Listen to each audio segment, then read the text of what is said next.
good morning! Today po is pupunta kami sa Quezon City, sa Antipolo, at sa Parañaque. So marami po kami appointment today. 4 po yung appointment namin. Thanks God kasi nagkaroon po ulit kami ng appointment this week kasi medyo naging busy yung mga client natin. Tayo po muna ay manalangin. O dakilang Diyos ang makapangyarihan sa lahat.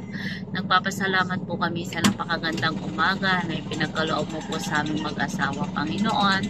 Samahan mo po kami sa aming paglalakbay, Panginoon. Nawa po, Panginoon, balutin mo na yung pananadugo ang bawat sulok ng sasakyan na ito, Panginoon. Sa inamin, Lord, yan pinagkakatiwala, Panginoon, ang bawat appointment na aming pupuntahan, Panginoon. Ikaw po ang humipo sa puso ng aming mga client, Panginoon.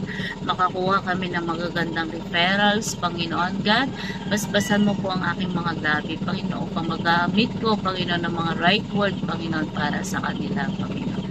Lord, maraming pong salamat. We declare, God, na benta kami sa araw na ito. In Jesus' name we pray.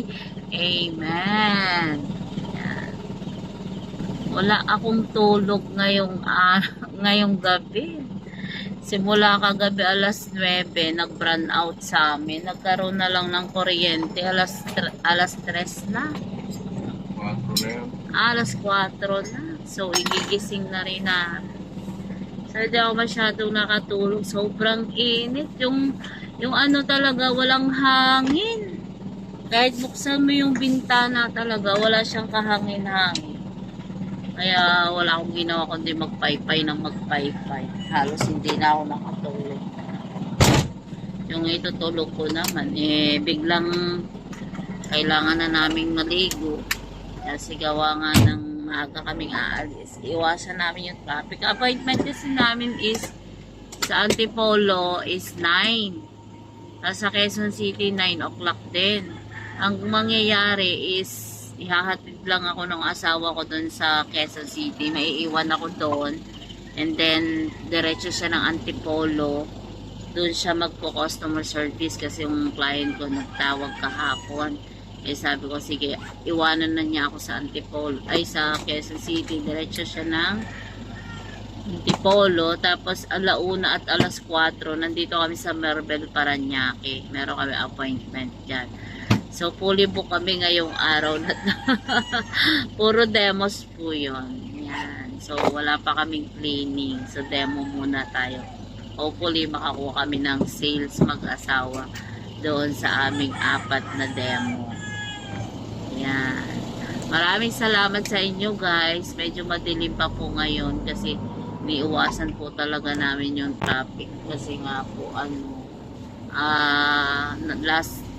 last time na nag-Quezon City kami, alas 6 kami umalis, hindi kami umabot dun sa appointment namin. Kaya, parang ngayon, ang gagawin namin talaga is mas maaga kaming umalis ngayon. Para, para maabutan namin yung appointment. Kami kasi yung naghahabol sa appointment.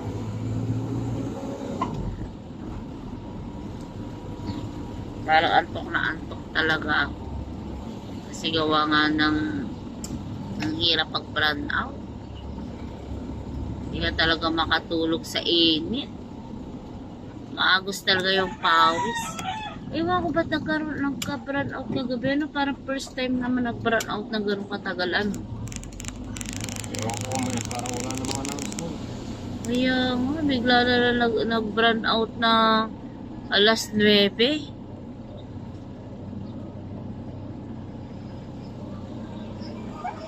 7 oras. 7 oras na mag-brown out. Ngayon, alas 9. Hindi. Alas 9, 10, 11, 12, 3, 4. Parang ngayon lang kami nag-brown out ng ganong katagal. Na wala man lang na wala announcement. Naisip ko kasi kung yun ang kulog-kulog, hindi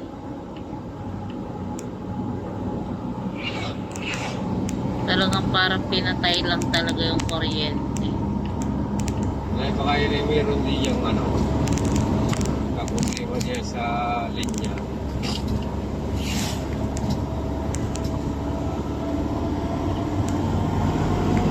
See you later guys. Salamat po sa inyong patuloy na pagsuporta, panonood po ng aming mga video. Sana lagi po kayong manood ng aming mga video. Huwag po kayo magsawa. God bless po sa inyong lahat. Maraming salamat po sa gabay na tutupay sa araw na ito. Maraming salamat din po sa pagkain. Sa mga patuloy po ng galakas sa mga sumunod ako sa pagkakulit ka natin sa iyo. Maraming salamat sa araw na ito, sa pinabagong buhay at galakas sa pinagpagawa po at tuloy matapos sa araw na ito ng may magandang mga resulta at sa ganun sa mga muna sa lahat na kami magkakasama.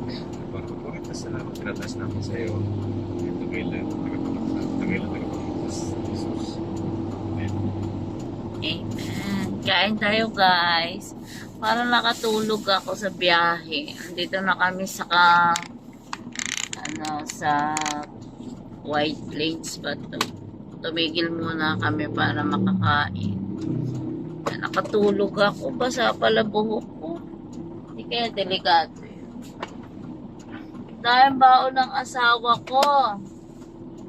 May sabaw yan, natapon ganun. Matapon yung sabaw. May okra. O, okra. May toyo pa. Dahil pagkain. Yung may itlog. Tapos, bakit nasunog ang kalit mo? Eh, pinainit. Malakas pa lang ako eh. Ito mo nang kainin niya. Natira mo na pagkain. Sige yan. Oh. Kain tayo guys.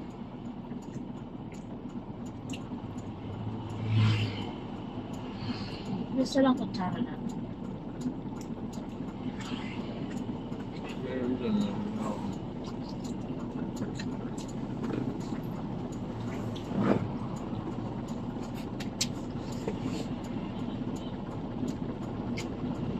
Dapat ito muna pa tinolang ating kain.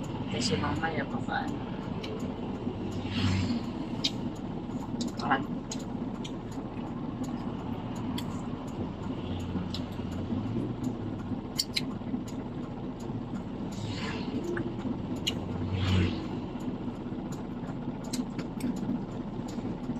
Yung tinola na niluto namin kagabi.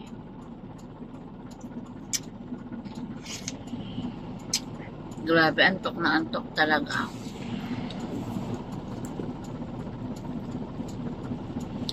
Yung hindi ko pagtulog kagabi.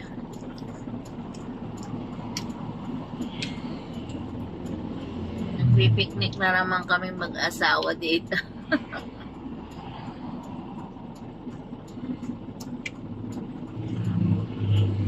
Bye.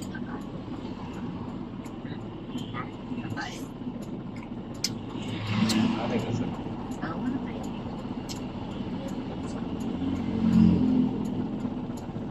Sabi walang kanin sa bahay. Meron. Hindi. Anong saing ka rin? Hindi. Tira yan.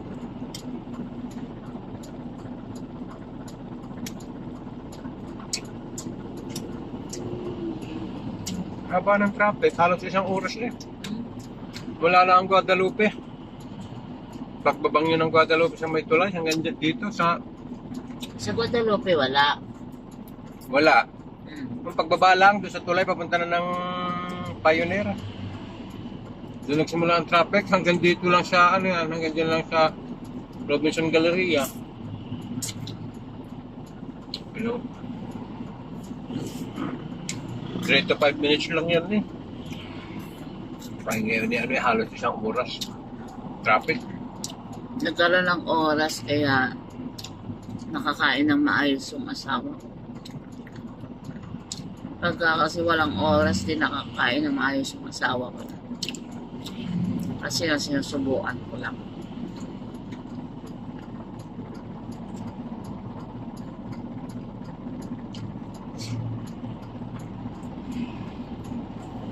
Naman ka pala natin magdala ng disinfect ng sanitizer. Pero hindi yan.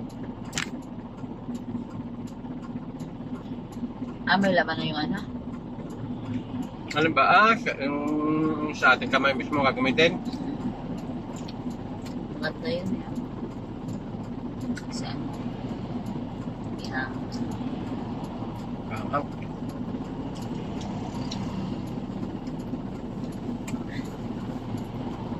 Yung okra mamaya namin kakainin tanghali. Baka kasi wala kaming pagkain mamaya. Inoona muna namin yung tinola, baka mapanis.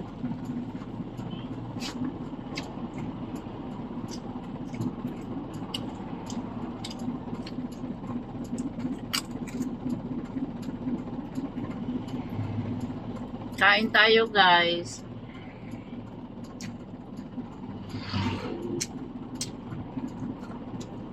Seryoso yung asawa ko sa pagkain niya.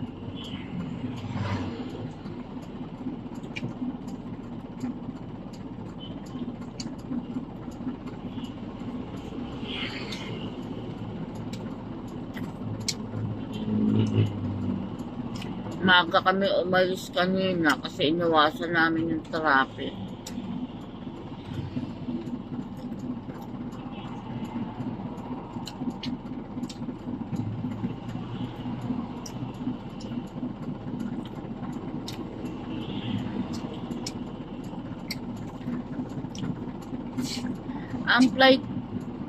Ang flight natin sa ano ay alauna.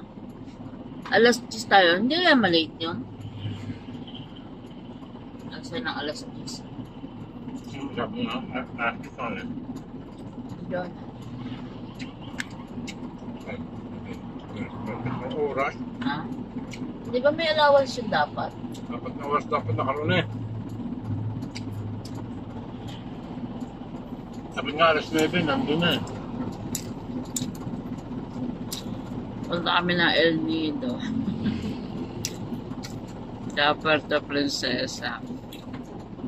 Actually, dapat yung travel ng office ay ano, hanggang address lang. 30 to 3. Mag-extend kami sa Puerto Princesa. ng 2 days.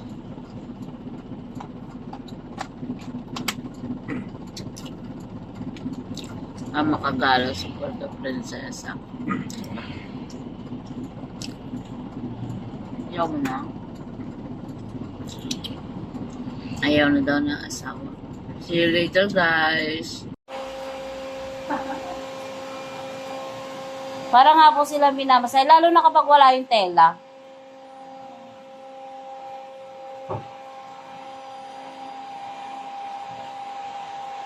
Brody, it's okay. Tingnan natin.